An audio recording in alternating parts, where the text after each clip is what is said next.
Okay, if I may continue, Madam Chair, I'd like to ask questions to the former mayor of Bamban, Mayor Feliciano. Mayor Feliciano? Yes, sir. Inibitahan yata kayo last hearing, di kayo nakapunta? Is it true? Yes, Your Honor, and Bakit? Madam Chair. Yeah, there was a previous commitment. The problem was the message came in only that Friday, late afternoon. And Alright. the hearing was on a Monday. It's good that you acceded to the invitation of this committee to appear today. Yes, sir, no problem, sir. Your Alright. Honor. Gaano ka katagal naging mayor ng Bamban? I was a mayor of Banban since 2013. No, when did you start your political career in Bamban? I ran 2010, I lost. And then, That was the first time, yeah, 2010? that was the first time. Alright. For And then- mayor right away? Yes, sir, for mayor. And then? And then I got re-elected. I ran again 2013. You won? And then I won. Okay. And then I won for the next succeeding 2 terms again. So nag-graduate po ako up to 2022. 2022. Yes, So you completed your 3 terms Yes, Your Honor. as mayor of Banban. Yes, Your Honor. Okay. Why did you endorse the candidacy of Alice Go for mayor to replace you? Because I gathered information that there was a barangay captain who was supposedly going to run for mayor. And at nag-usap na raw kayo na siya yung next mayor na endorse nyo. And all of a sudden, you endorsed the candidacy of Alice Go. Is that right? Yes, sir. There was a barangay captain who Yes, wanted sir. to run for mayor, but Yes, sir. unfortunately, he did not get your endorsement. And instead, you endorsed the candidacy of Alice Go. Yes, sir. That's right. Yes. Why is that so? To make the long story short, yung barangay captain na yon, he was supposed to be my predecessor. Yes. But the problem was... Predecessor or successor? Successor pala, sorry. Successor. But the problem was, during my last term, I decided to run for congressman for the 3rd District. Did you run for congressman? Yes, I ran for congressman. Unfortunately, you lost. Unfortunately, I lost. Who was your opponent then? Kong Bong Rivera. All right. Okay. So And material. then, during the time that I was campaigning, he insisted that I don't run for congressman because I already endorsed Congressman Noel Rivera to him. So, ang nangyari doon, hindi ka pwede tumakbo kasi in-endorse mo na si Congressman Noel, hindi ko siya pwedeng iwanan. So sabi ko, that's not a problem with me. Kahit na ang mayor ko, ikaw, walang problema, dalawa yung congressman mo. But he insisted na hindi pwede, so siniraan nila ako. So on late notice, No, was that during the campaign period already? No, prior to that. Prior to yeah, that. prior to that, Wala pang filing ng COC. wala pa po. This Okay. was after already the pandemic. Okay. So when I decided to run for congressman, sabi niya, hindi pwede. Kailangan ako lang ang tatakbo, suportahan mo ko. Sabi ng barangay captain. Yes. Okay. So on my part, since wala po akong running mate on my town, I decided I had to have a running mate of myself. And considering the fact that Banban is only small, What is your population in Bamban? our population is around 80,000 and voting is around 40,000. By rule of thumb, kalahati. Yeah. Okay. And so after that, I needed somebody on my side. So ang nangyari doon, me as a former local chief executive, we local chief executive should be economic managers. Small investment, small capital, big dividend. So in my town, when I took it over, Okay. Sige. Paano mo nakilala to si Alice Go? since she was fig farmer, Since you was a? pig farmer. Uh-huh. Meron sila pong pig farm sa Bamban. Okay.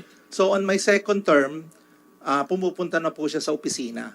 Okay. So she was the one handling the On your detail. second term, did she express interest that she wanted to enter politics? No, not. No, nothing. Nothing at all. Nothing at all. Wala kang inkling na gusto niyang Wala. maging mayor. Wala po. So ano talaga siya noon? She was just an ordinary person that's coming into my office kana kumukuha ng mga permits. So when did you first meet her? Siguro 2016? When she went to your office or when you went to her farm? No, pumunta po sila sa office. Sino sila? Si Mayor Alice and the group of hog farmers po sa Bamban. Okay, and then what did you talk about? Yun nga, the problem with the business in the pig industry, since ang Bamban po is mostly an agricultural town, so there were certain things na kailangan i-address, yung foul smell, that's why Bamban is not progressing because of the foul smell in the area. And of course, since we need to increase the income of the town, I was lobbying for them to help us out. So that was the only time na nagkilala po kami, Your Honor. Okay, sa pagkakaalala ninyo, kailan nag-apply ang Baufulad ng permit sa Bamban? Baufulad started out for the reclassification of the land for lease rentals po. This was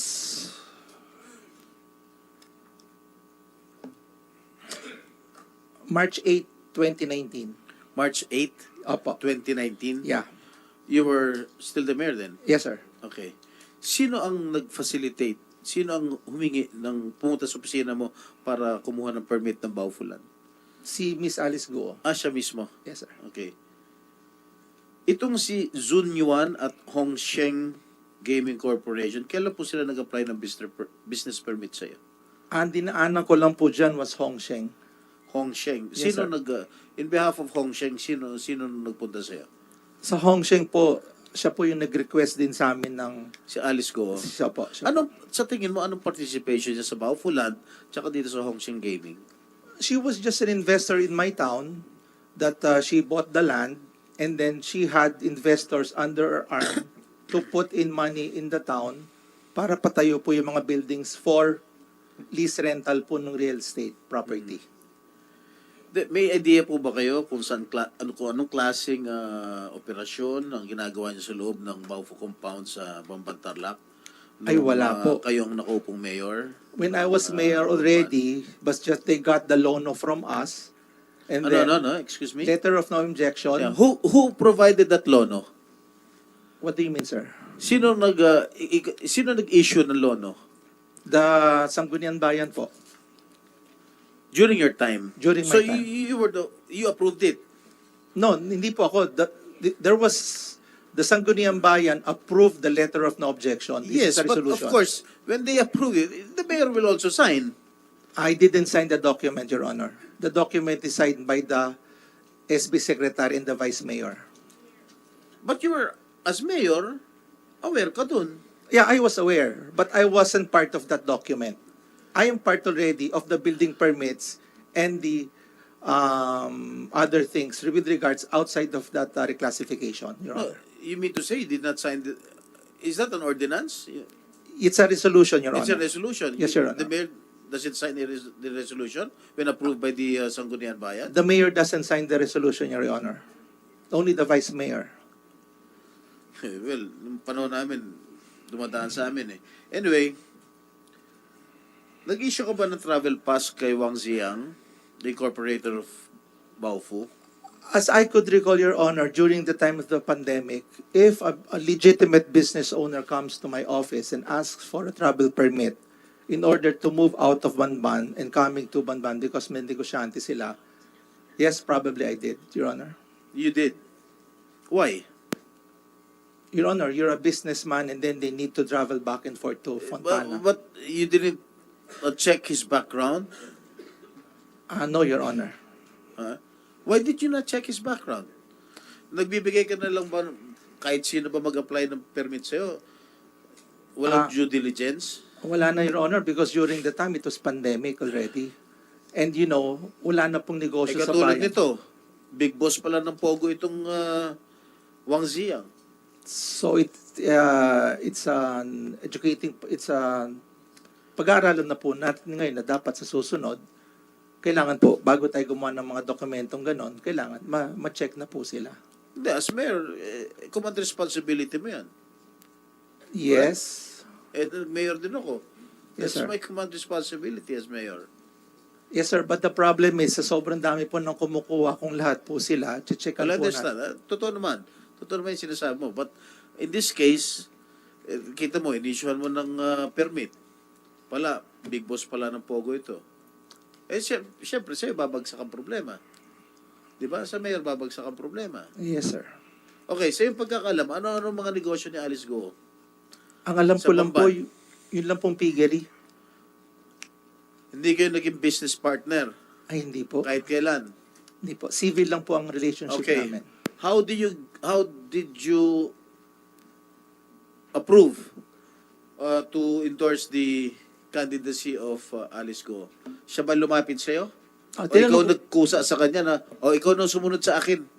Ay, hindi. Tinanong ko po siya if she's interested to run. Mhm.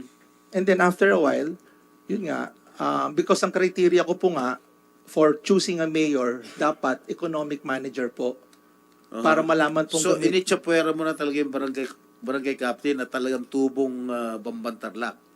Wala. Kung makikita nyo po yung video during that time, talagang linalait na po nila ako eh. Parang hindi ako naging mayor eh. So I had to do something para maproteksyon na naman yung interest ko when I ran for congressman. Kaya po, Maproteksyonan ng interest mo. no sir, I'm running for congressman. Pag wala ka pong kandidato sa town na Okay. sinasakupan mo, wala po kayong Nung kinausap mo si Alice Go to run for mayor, what did she say right away? sabi Did po she niya, agree right away to run for mayor? hindi po, O nagpakipot ng konti? pag-iisipan daw po niya. O gano'ng katagal siya nag-isip bago siya pumayag na tumakbong mayor? 30 to 60 days. 1 month to 2 months? Opo. Okay. Nung pumayag siya na tumakbong mayor, under your ticket, I presume, ikaw Independent ang po. dala niyang congressman. Correct? Independent po. Okay. Magkano kinontribute ni Alice Go sa campaign kitty mo? Wala po. Kinuha mo, sabi mo, businesswoman siya. Opo. Posibleng hindi siya nag-donate sa campaign kitty mo. Ay, wala po. Sarili ko po. O ikaw nagbigay kay Alice. Ay, hindi naman po. Ha? Hindi po. Negosyante lang po O ako. sige, maliit. anong pagkakaalam mo rito? Kasi I only have 3 minutes to go. Yes, Anong sir. pagkakaalam mo rito sa Alicel Aqua Farm? Ay, wala po akong alam dyan. Wala kang alam? Wala po akong alam dyan. Hindi ka na mayor nun? Hindi na po. Ha? Nung in-incorporate ito? Hindi ka Wala na na mayor po. nun? Ha? Wala na po. Hindi ka na mayor? Hindi na po yata. Hindi ko pa alam kailan po yung... Kailan ba itong yung document sa DTI, COMSEC? Kailan ba ito? Comsec, pakita natin ulit yung DTI. If I remember correctly, SP Pro Temp 2022, August. Pero i-check po natin. Yeah. Kung August 2022, hindi na nga siya Wala mayor. na. Mayor na po. Sorry, SP Pro Temp. March 2022. Oh, mayor ka pa. Mayor ka pa nun kung March. Sa Suwal po yan eh. Oo nga pala, I'm sorry. I stand Your Honor, corrected. bambam po tayo. Hindi, pero wala kang kinalaman. Wala po. Ha? Wala Hindi mo nakikita si Mayor Kalugay sa Bamban? I was just able to meet him sa LMP one time. Sa LMP? Yes po. Na magkasama sila ni Mayor Alice? Ay, hindi po. LMP po yun. Dito po sa Marriott yun eh. Ha? Sa Marriott po. Naging presidente ako ng LMP. Sa convention ng lahat ng mga presidente. Opo. Oh, hindi kayo nagkakasama ni Hindi Mayor po. Kalugay. Hindi po. Pero kilala mo siya personal? No, civil lang po. Civil lang. Opo. So wala kang alam sa dalawa? Wala po. Sigurado ka? Opo. Sige. I'm done. I'll just, Madam Chair, thank you very much.